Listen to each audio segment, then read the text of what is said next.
Welcome back here today in room 171, otherwise affectionately known as Studio B, right here on the beautiful campus of Florida Panhandle Technical College. Quite a mouthful, but it's a huge place, and if you get to see it for yourself, you'll realize that it's worthy of that long, long name.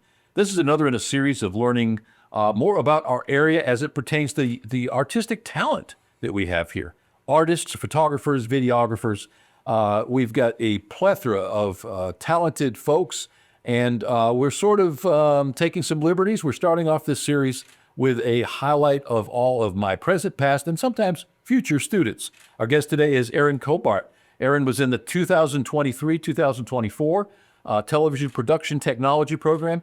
When we come back, we're going to talk to Ehren just about that. We're going to talk about the program, Studio B, what he's doing now. Ehren is a student or former student of whom I'm very proud.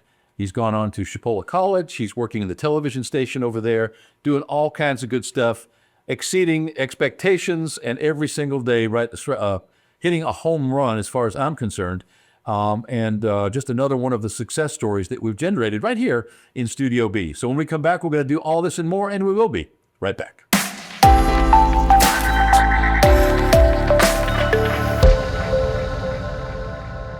Welcome back. As mentioned, our guest today is Ehren Cobart. How are you? I'm good. How are you as well? I'm well, and I'm even better now that you showed up. I'm so glad that you were able to make it. You know, this week we've had Diana and Madison and several of the current students that I've had.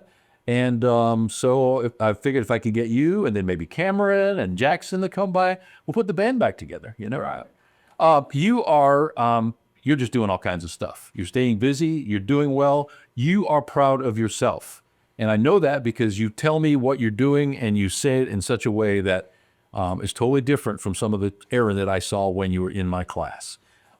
You have blossomed, and there's no other way to say it. And I'm so proud of you.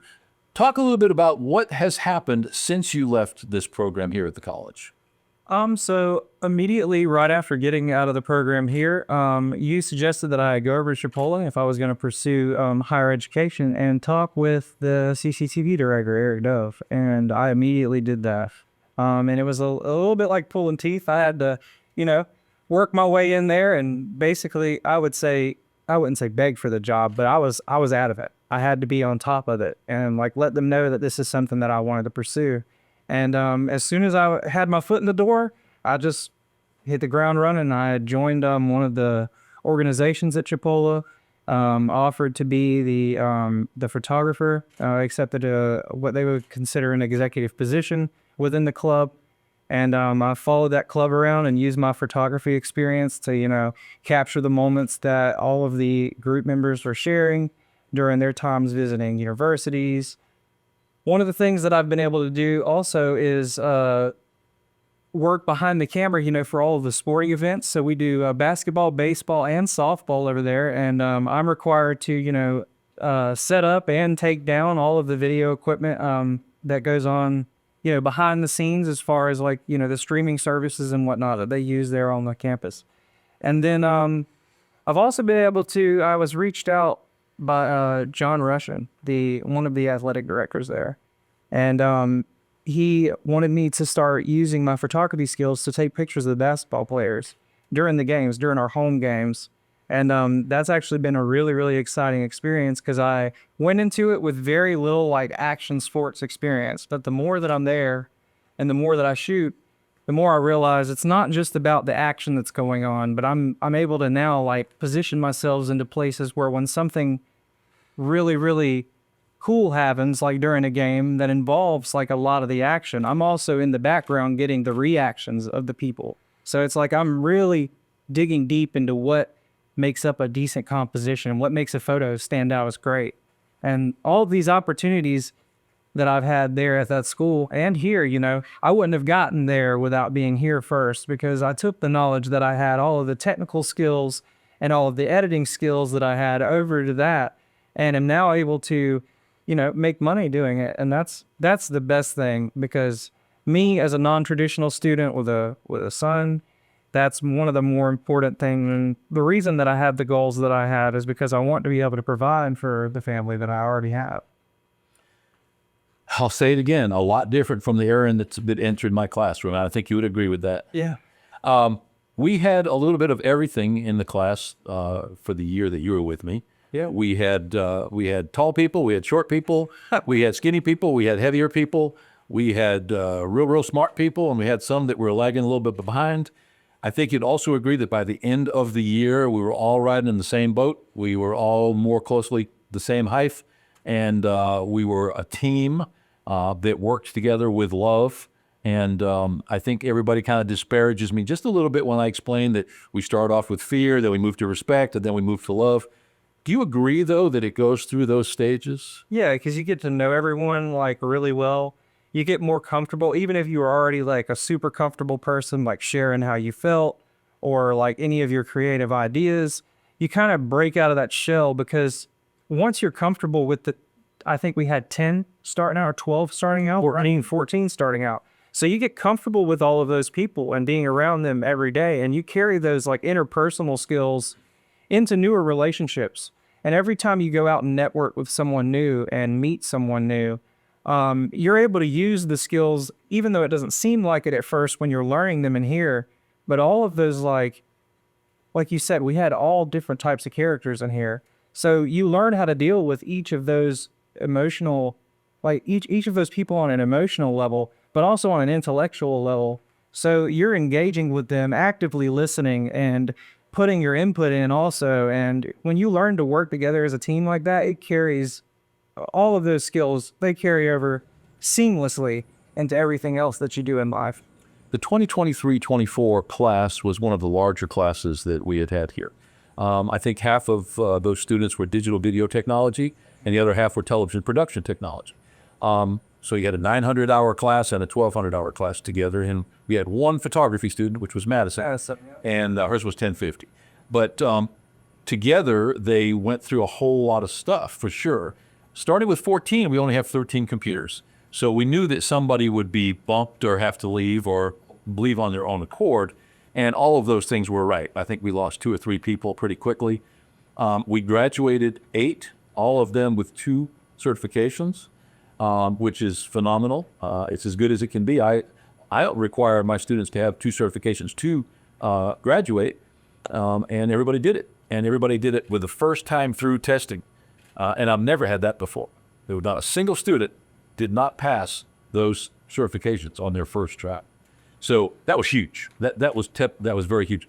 In the pre-show, we talked a little bit. You said that you had gotten to meet Royce Reagan. Yeah. I had told you that if you were going to go to Chipley, even though he no longer worked there, you would need to figure out who Royce Reagan was and network with him to some extent. He's the one that actually was responsible for Eric Dove coming on board. Eric took over the television station. A lot of changes. They didn't do nearly as much as they did when Royce was doing it. But Eric, on the other hand, inherited a lot of production work that was new that they weren't doing before. Royce believed in meatball production. You turned it on, you turned it off, and in a perfect world, you never had to edit anything. And that's kind of the way that Royce ran, and it worked out for him most of the time. He knew enough about the equipment he had rebuilt it, repaired it, and begged, borrowed, and stolen it to get it to begin with. And so he knew that equipment pretty darn well, and he was very efficient. The average person who would take probably 3 of to be able to run that station the way he did. And I hate that he's no longer a viable part of Chipola because he really brought a lot to the table. He's a character. One day soon, and I realize none of us are getting younger, so I'm going to have to do it one day soon. I'm going to figure out a way to be able to spend some time with him, and I'll invite you along. And I think that you would definitely benefit, and you'd have to almost bring a recorder and capture all of the pearls of wisdom because there's a ton of stuff that he can share with you that would definitely hold you in good stead going forward. The class itself, in your case, television production, I can sell that. I can convince people to come to that class. Hey, all they have to do is come in here and take a look. They see the green screen, they see the cameras, they see the lights, they see all the stuff. It's a very easy sell. However, it's not the full story. And 50% of that story is doom and gloom. And I think you agree. Tell me a little bit about the good parts of being in the program to start. Some of the good parts definitely about being in the program. When you first come in here, when you see all this equipment that you don't have access to on a daily basis, And already coming into the class knowing that you want to do something with either photography, videography, or some type of media production, it's just like eye-opening. You see all of the possibilities. You start telling yourself, well, one day I'll have this type of stuff. Like I'll build my tool shed, as you would say, bigger. And it ends up, that to me like stood out the most, because I knew I was going to be working with all of the equipment that is in here. And we used everything that we had. And sometimes we would even use abstract things like a sheet to make diffusion material, you know what I mean? Like for big light sources. And that, you learn those little things, and you start to realize that even though there is all of this nice equipment in here, you also learn that there are like practical ways to achieve the same result without having to spend hundreds of thousands of dollars on your photography business starting out. So it really gives you a clear insight as to where you can start your business at if that's the route you want to go. And also, we're using cutting edge technology in here. So with every single Adobe program, and Adobe's getting expensive now, I've let my Adobe subscription lapse because I pay monthly. So if I'm not using it month to month, I'll let it lapse, and then I'll pay the $20 when I'm ready to use it again.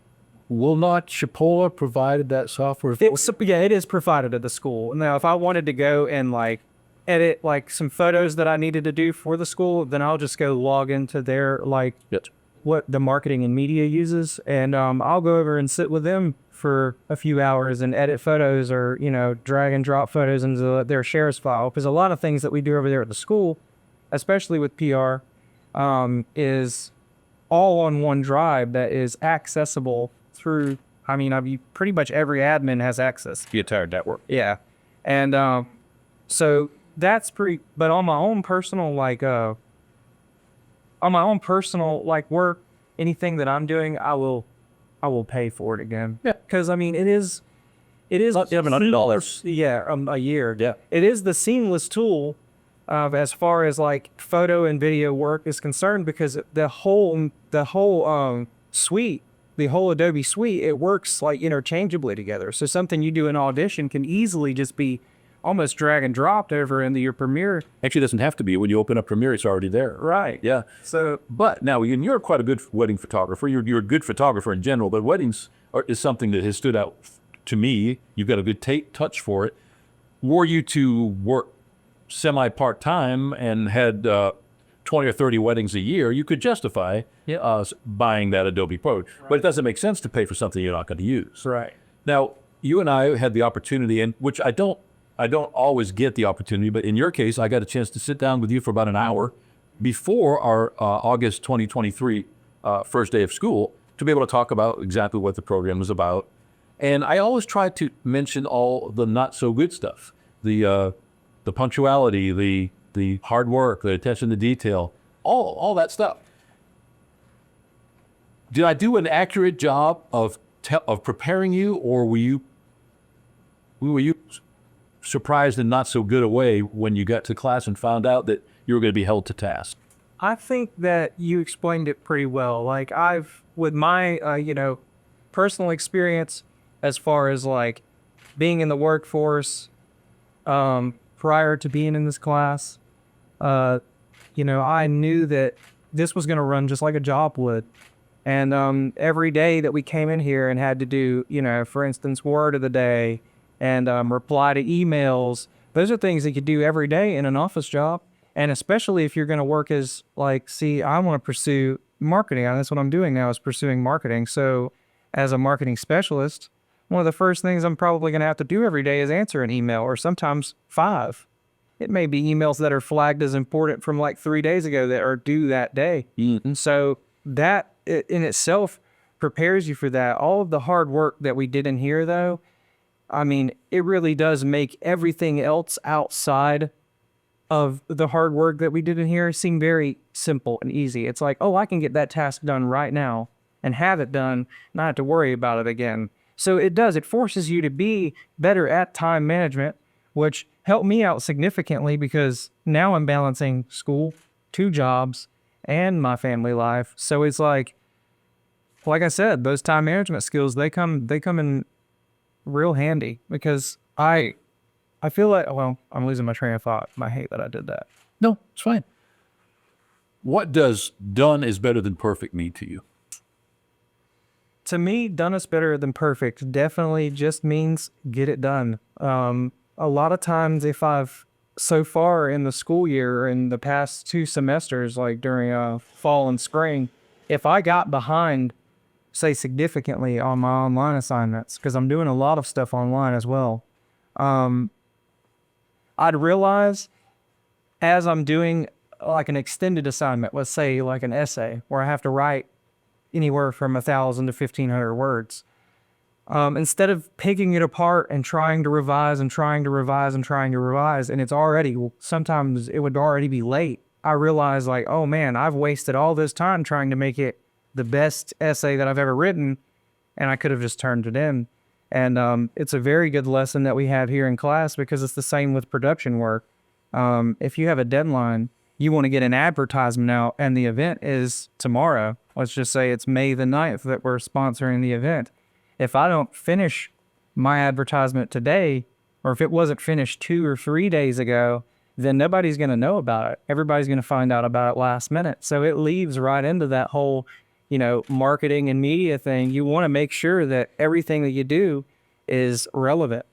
And if you let time slip away from you, and you let that done is better than perfect, or you let that perfect is better than done get in your head too much, you won't get anything done. And what does word of the day mean to you?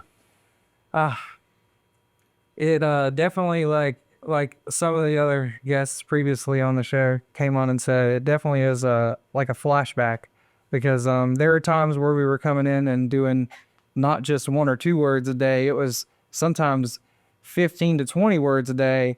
And we would have to find a way to include that in our video production, write a script with all of those words, and really develop a clear understanding of what that word meant. Because if you used it wrong, everybody kind of laugh at you out loud when you included it in your video the wrong way.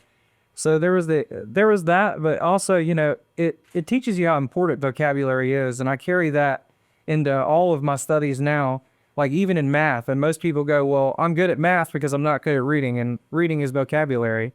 Well, you still have to know what a radicand and an index and all of those other things are. And as you start developing really good study habits, as you're trying to figure out a concept in one of your classes, it's super easy to figure out that concept because it's in plain text right in front of you. It's just you didn't know what those key vocabulary words meant. And it really does affect like your ability to understand things to a whole nother level. And it wasn't like I was trying to give you new words that you could use on a daily basis.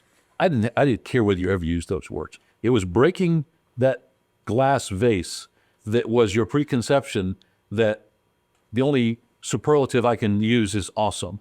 And I told you at the beginning, no, using the word awesome, right? It's the most overused word in the English language. So you had to come up with 10 synonyms for awesome or for outstanding, and you were able to do that. It just made you think. It just made you better at critical thinking, and that's all that those exercises were meant to do. You mentioned we run the class like a business. Talk a little bit about the fact that you were knee-deep into a project. You may have an hour or 2 left to go before the deadline, and I came in maybe after lunch, and I said, okay, everybody close up your computers. Admin just called. They need photographs of this ceremony that's getting ready to happen in 10 minutes, or they need commercials to advertise for welding students because they need 10 more welding students by the end of this week. We're always throwing you those curveballs. Talk about that and how that may have affected you going forward. So from a business standpoint, it definitely helped out with realizing that even though you have a deadline that's set maybe 2 weeks from now, it's good to go ahead and get started on those projects, because when those curveballs do get thrown at you, say you procrastinated and you only got 3 days left to turn in, for instance, wedding photos, but all of a sudden now you got a shoot that you have to go to, and you have, let's just say, 1 or 2 of those lined up. Those are going to be time consuming. They're going to take a lot of your physical time being on set with those people and getting those photos done, while at the same time you already have a backlog of work that's going on. So getting your assignments done early and sometimes way before the due date really helps out. Well, you could get sick or you could get hit by a truck. Right. You know, you could be get hit by a truck and there goes the 2 weeks buffer you had. And now all of a sudden the bride doesn't want to hear, hey, you know, you get hit by a truck. You told me my wedding photos would be here. We've already paid you. My God, where are my wedding photos? So it's a matter of, what does time management mean to you? What did you discover about yourself in relation to time management, and how did maybe you change over time in relation to time management? I realized real quickly that I do like to procrastinate. I like to put things on the back burner because I very much know what I'm capable of in the last couple of, I would say, days before something's due. I know that I can get, most of the time I'll give myself just enough time to get it done with maybe a little bit to spare. And it's a lot like you've said before about yourself, you know, you're constantly ticking in the background though too. It's not like I'm just leaving it to the side and not thinking about it at all. A lot of times it's like I've come up with a lot of creative concepts in the meantime, but it does kind of backfire sometimes because you get on the back end and, you know, it's crunch time. You got to get that done, and then your whole 3 days is taken up. And I realize now that if I can get maybe a little bit of like, especially if I'm doing like video production, those are one of the most time consuming things to do. But if you can get all your clips ordered first, let's just say, then you don't have to do as much of that later on when you start, you know, cutting those clips down into smaller, like more digestible pieces. And a lot of the things that I do, they kind of gravitate into like the 30 and 90 second realm. So nothing crazy big, no 40-minute long, you know, podcasts, for instance. So I'm not doing a whole lot of, I would say, like live editing. It's more to look good for advertisements for the college, for any of the work that I do for myself. Also, some of the marketing that I do for the kayak company that I work for, because they make us go out there, and even though it is with our phones, it's still a form of media because we're immediately posting that to social media. So we'll use something like CapCut to really quickly edit on the phone. And you still have to do a lot of those things and make sure that you're getting them done in a timely manner, because if your boss expects it, for one thing, both at the school and at the part-time job that I have, you know, I tell them, hey, you know, I'll have this done by this afternoon. If I show up and I say, oh, well, yeah, I don't have it, I'm sorry, you know, it looks bad on me because it makes it where I'm like less reliable in their eyes and they're less likely to call on me. So, you know, time management doesn't just affect your own time. It affects like your future, like job perspectives and things like that as well. Because people get to know that, well, he's kind of behind. He's late every time. And that becomes your reputation, and nobody wants to work with you anymore. Exactly. And you won't keep a job for long if you don't produce. In radio or television, they give you very little time to produce those commercials, and they are scheduled and logged in to start at a specific time. And if they're not there, heads are going to roll. And they have to make up those spots, which costs them money, which means you may not have a job. Right. So if you had one thing to suggest to somebody who was interested in, say they were a creator, they see this class, they go, man, that's got a lot of elements that I really like. The worst thing in the world is to have somebody come to this class and then realize 3 days into it that this is not for them. Okay? We've got a 10-day period during which they can, no harm, no foul, they can quit this class and go to a different class here on campus. Doesn't cost a penny. You don't have to pay any money back. If you go beyond that, then we're talking about having to pay back financial aid and all that sort of stuff. So what would you say to somebody who on first glance thought they were interested in this program, but what would you say to them to ensure that they were looking at all the right stuff and that they were taking everything that they should into consideration before they take that loan? I would definitely let them know that don't let all the gear fool you, like into thinking that this is just going to be just like a cakewalk. Like you could come in here and feel like, oh man, this has got to be easy. It's just photography. But it's more than that, because you're teaching people life lessons at the same time. And I feel like that is like really important, because a lot of people that join the class, they want to do photography and videography, and they want to do it freelance starting out. They want to just own their own business right off rip. And a lot of those people, including myself, come in with very little business knowledge. even all the work ethic in the world, the school of hard knocks, as you said before, is not the easiest route. So you're preparing people for not just, how to set the settings on a camera or what cable connects to where or how to live stream or all of those different things. It's so much more than that. It's preparing people for how the real world actually works and how it works behind the scenes as well. Because there's a lot of things that go on, even on social media and, paid advertising for that. There's a lot of things that go on behind the scenes that you don't really understand or know anything about. And I couldn't even imagine trying to set up like SEO or, the search engine optimization. I couldn't imagine trying to set that up like with very little knowledge at all, or even how to analyze that data once you get it back, because that's basically what you're doing when you're advertising. You have to know how all that stuff works, and we're learning about each and every one of those things, and even the simple stuff like how to start your LLC and whether or not you want to be a sole proprietor or a C Corp or, an LLC. We're learning basic life skills, I feel like, that weren't taught to us in traditional school. Being that you are in that marketing pathway at Chipola, going forward, do you feel that same stuff that we lightly touched upon, a good bit of that stuff, do you feel that that's better prepared you? Yes, because it's part of the curriculum there. Like they go extensively into it, do not get me wrong, but at the same time, it's like you're discussing a lot of the same topics. You know the words anyway. Right. You know the We language. start out understanding exactly what they're talking about. You don't have to go through that whole, like I said before, where you got to learn different vocabulary because you've already been exposed to it.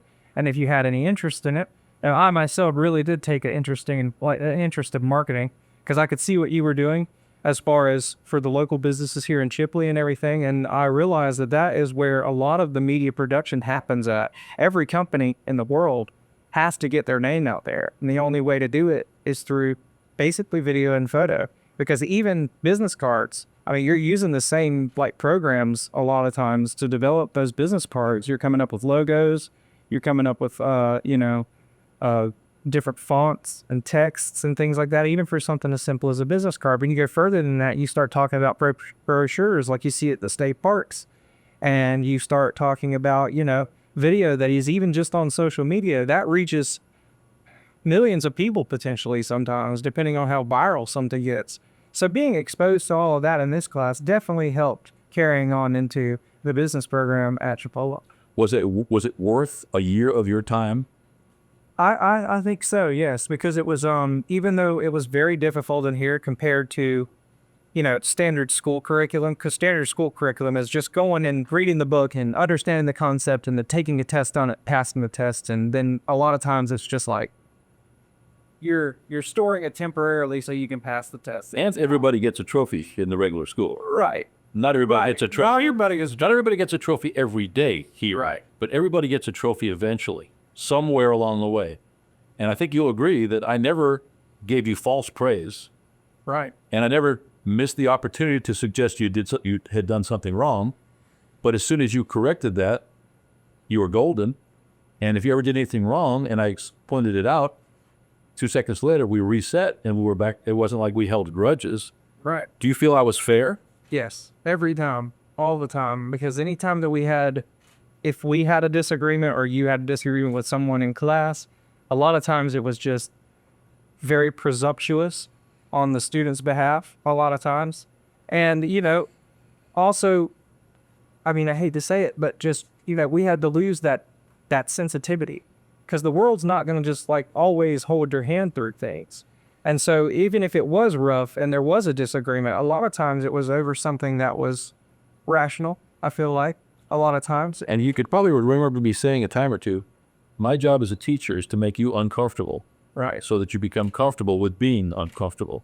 And you were a little bit older than many of the students. You had some life experience, whereas some of these kids right out of high school and some that were still in high school, they never had anything but the nurturing of their parents. They might have still made their bed every day. They sat down at their family breakfast table. They didn't have a clue what a refrigerator cost or what rent was cost or an electricity bill. And not their fault, but they needed to be woken up. And I think that's one thing we do. And you were not woke, but we do wake people up. Yeah. If you had anything else to add into our conversation, this would be a good time to do it. You don't want to look at me in the eyes and say you hate my guts about all the time you wasted it or anything like that. Oh, no, of course not. No, if I had to add anything, it's just that if anybody is, looking for a career, a good place to start at least and get comfortable with how the real world works, and you're interested in media production, marketing, video, photo, anything of that nature, it's a good place to start. Like I said, you don't baby step it. You kind of dump it all on our heads. So your analogy is you give us the 5-gallon bucket, the full 5-gallon bucket, not just a little bit of it, and dump it right on top of us. And then we get to choose and kind of self-pace. And I think that's really beneficial for a lot of people because there's a lot of time for self-expression in here, and also getting to like know yourself better. You start to understand like how your personality works and clashes with certain individuals. And also it helps you with your interpersonal skills. If you have social anxiety or anything of that nature, you come in here, first thing you do is you get in front of a camera and you talk on it. And that's probably one of the hardest things to do. Other than that, it's just like talking in front of people. And even now, I haven't completely got over those fears, even after graduating the class. It's still something you deal with, but like you said, we get us used to being uncomfortable, and even being in front of the camera, if you're super uncomfortable, eventually you become comfortable with that uncomfortable feeling. And even right now, super uncomfortable being in front of a camera talking, but at the same time, it's just learning to work through it. It's like taking that ice plunge, at first, it's hard to sit in there and you lose your breath and it takes your breath away, but then once you actually just relax, start breathing, it becomes easier. And you actually want to hold on to that anxiety. There's nothing. Anxiety keeps you on edge and it keeps you sharp. Right. There was never a time that I played music that I wasn't anxious to some extent. It may have been the same place we played for years, the same crowd, the same music, but yet every single time I had that little bit of nervousness, that little bit of excitement. And when you don't have that, you become less than as good as you can be. So I think that it's not a bad thing to keep that. One thing you did mention that comes to mind is that we dump that 5-gallon bucket of information over you time and time again of different kinds of information as we go through the year. Certain people adhere to certain parts of that information. Others are slower, others are faster, but it makes no difference. You are able to work together. I think that teamwork becomes a really big part of this program, and within a very short period of time who your go-to person is for a problem with Photoshop or a problem with animation or a problem with sound or audio or we're dealing with raw vox.